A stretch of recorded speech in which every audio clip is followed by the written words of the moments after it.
Salut Anissa, ça va? Ça va et toi? Ouais, si je Tu peux vas me bien? permettre, ta garde là, peut-être elle était un peu basse. Aïe, aïe, aïe, c'est à revoir. Parce que tu sais, il faut bien qu'on se protège, surtout en ce moment avec la montée, tu vois, de la vague réactionnaire. C'est sûr, c'est Milley, Trump, avoir- il est grand. faut avoir une bonne Faut que t'aies une garde. garde bien haute. Tu peux nous montrer pour voir? Voilà, comme ça. Wow, Ouais. bien joué. Ah. J'ai fait un peu de boxe quand j'étais en Argentine, ok. lorsque j'étais étudiant. Toi, t'as commencé comment la boxe? Alors moi, j'ai commencé la boxe en 2006, un petit peu par hasard. Il fallait que je fasse du sport et ma mère me poussait vraiment à faire du sport parce que j'avais ma petite sœur qui en faisait déjà, qui faisait du foot. Mhm. Et comme ici, on est dans mon quartier, donc ça, c'est mon école primaire, j'ai habité ici, c'est vraiment… Ton quartier, là où c'est je- la Faourette. La Hein. Faouette, c'est là où j'ai vécu, c'est là où j'ai grandi. Et donc, j'ai entendu parler de cette salle, de ce club de boxe. Et je me suis dit, bon, allez, pourquoi pas. Et dès que j'ai mis un pied dedans, ben, je suis plus repartie. Et maintenant, ça fait 22, 23 ans que je fais ce sport. Que tu es dans ce club. Que dans ce club, je suis restée ici avec mes entraîneurs Adama Diarra et Eric Penaud. Et en fait, cette structure, elle est assez particulière par rapport à d'autres structures sportives. C'est qu'on associe, on allie le côté professionnel, scolaire, social au sport. Voilà, parce que ce que tu dis pas, parce que tu es humble, c'est que tu n'es pas juste rentré dans un club de boxe. Après, tu as eu un parcours qui t'a amené à faire des compétitions, y compris au niveau international, Ouais. et à avoir un certain nombre de titres. Exactement, oui, c'est vrai. Donc j'ai fait de la boxe en compétition très rapidement. Et ma première année, j'ai été vice-championne de France. Donc c'est vrai que ça m'a mis l'eau à la bouche d'aller encore plus loin, encore chercher plus loin. Et puis surtout que j'avais des entraîneurs qui m'accompagnaient. Et donc oui, j'ai fait partie de l'équipe de France, l'équipe d'Algérie aussi, parce que j'ai cette chance d'avoir la double nationalité. Je suis revenue ici en France pour faire boxeuse professionnelle et j'ai été 3 fois championne de France chez les pros et classée numéro 2 européenne. Voilà, vous comprenez pourquoi je ne propose pas de combat à Anissa, parce que ça risque de mal se passer pour moi. Donc voilà.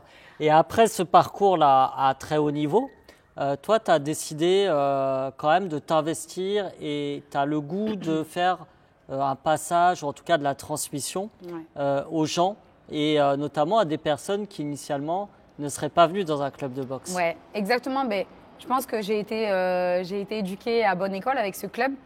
Comme je t'ai dit, ils associent le social au sportif. Et en grandissant dans ce milieu-là, et puis surtout avec ma famille qui est aussi très portée sur le quartier, dans le développement du quartier associatif, ben, j'ai traîné dans cette lancée-là. Mon but, c'est de faire découvrir le sport, notamment la boxe, tant mieux, mais aussi tous les aspects qui vont à côté, l'émancipation, la confiance en soi, la rigueur, l'autonomie. En étant maman, j'ai remarqué qu'il y avait très peu de sports qui acceptaient les petits. Donc j'ai commencé par la baby box. Et ici, dans le quartier, la Faouette, qui est mon quartier, les femmes ont envie de faire du sport, mais ne savent pas où en faire, ne savent pas par quoi commencer, ne savent pas comment le faire, comment le pratiquer. Et donc, j'ai eu beaucoup de messages qui me disaient « Anissa, je veux faire du sport, mais je ne sais pas par où commencer ». Et donc, c'est de là où j'ai créé une section sportive femmes, 100% femmes, pour justement qu'elles puissent s'épanouir là-dedans. Donc ça, c'est mon premier titre que j'ai eu du côté de Paris, donc mon premier titre de championne de France. Et là-bas, c'est l'affiche de mon 3e titre de championne de France que j'ai fait à Blagnac. Donc c'était pratiquement du domicile. Ouais. Je t'ai montré, moi, le poster de mon titre de champion de France? Non, j'ai pas vu ça. Bon, c'est normal, il n'existe pas. Le sport, ça véhicule des valeurs, du lien social et une vision de la politique, et notamment une vision inclusive.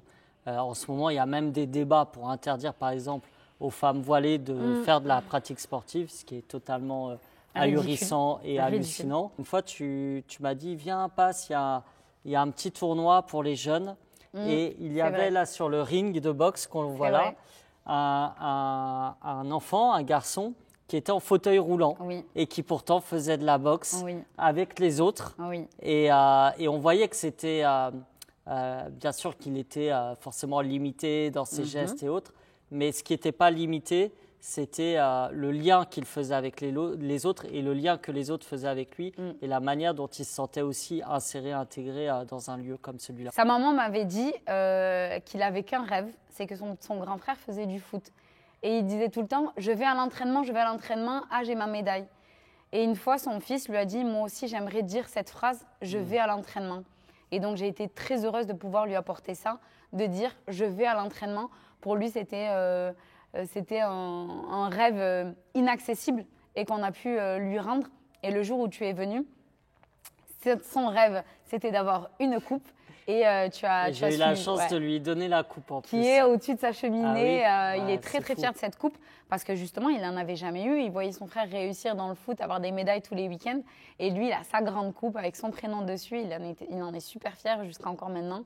Il en garde de très bons souvenirs. Nous, la vision du sport qu'on a, on l'a dit, c'est une vision du sport inclusif. Et toi, est-ce qu'il y aurait des choses ou des mesures à mettre en place qui permettraient de rendre encore plus accessible le sport à toutes et tous, peu importe l'âge, la condition sociale?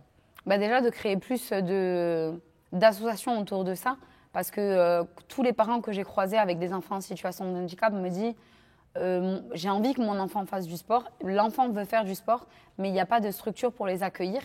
C'est bien beau de faire du sport dans les centres spécialisés, mais eux, ils veulent être un enfant normal, jouer avec les autres, avec ces moyens-là. On est là, on est présent sur le ring à la Faourette, quartier du Mirail, avec Anissa Benyoub. Est-ce qu'il y a un combat que tu gardes dans ta carrière de sportif de haut niveau?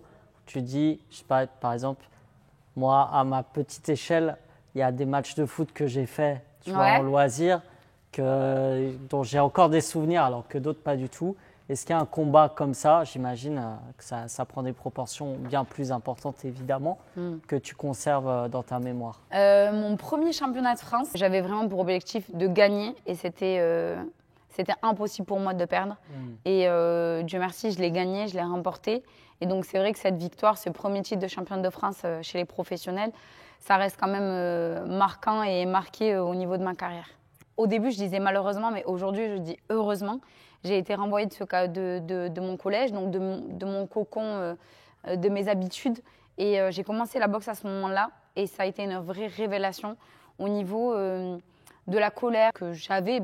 Crise d'adolescence, on est tous un peu en colère. Mais ça m'a aidée à m'émanciper, à avoir confiance en moi, à être qui je suis vraiment, à me désinhiber de tout complexe. Et c'est vrai que ce sport-là, je pense que c'est les sports en général, mais pour moi, ça a été la boxe, m'a beaucoup aidée. Hormis ma carrière sportive, hormis ma carrière professionnelle, m'a beaucoup aidée, moi, en tant que femme, à être qui je suis. Droite, droite, droite. Quelque part, ça t'a constituée aussi en tant que citoyenne, c'est-à-dire en tant que personne qui pense la vie sociale et politique autour de toi. Et comment t'en es arrivée à un moment à te dire, là, en fait, ce que je mets en place, des cours réservés aux femmes parce que sinon elles ne viendraient pas, le fait qu'on essaye de faire de l'inclusion pour un enfant en situation de handicap, ce que je fais, c'est politique et j'aimerais avoir un engagement qui soit plus important. Déjà, je suis dans un club qui est forcément engagé, pas au niveau politique, mais au niveau de la vie sociale, parce que cette mixité des genres et aussi sociale, elle se fait dans ce club-là. Ici, on a des jeunes, des beaux quartiers, comme des gens du quartier Mirail. Donc c'est vrai que cette inclusion, elle se fait d'abord ici.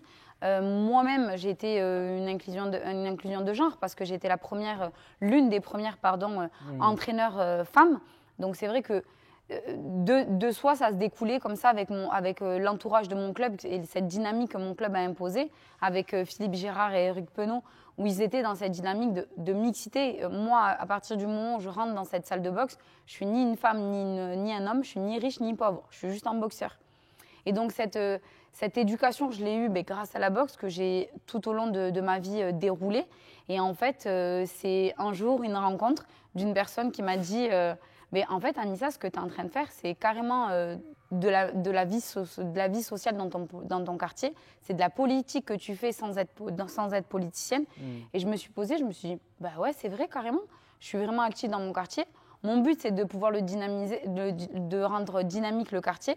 Je suis quelqu'un qui vit dans le quartier, pour le quartier, avec les gens du quartier.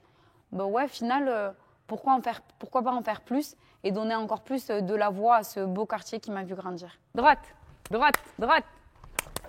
Nous sommes ici au Boxing Club Toulouse de Bagatelle, quartier Faourette dans le Grand Mirail, avec Anissa Benyoub, multiple championne de boxe qui fait vivre le sport inclusif et populaire dans notre ville. parce que c'est notre ambition pour les mois et les années à venir. Toulouse est là.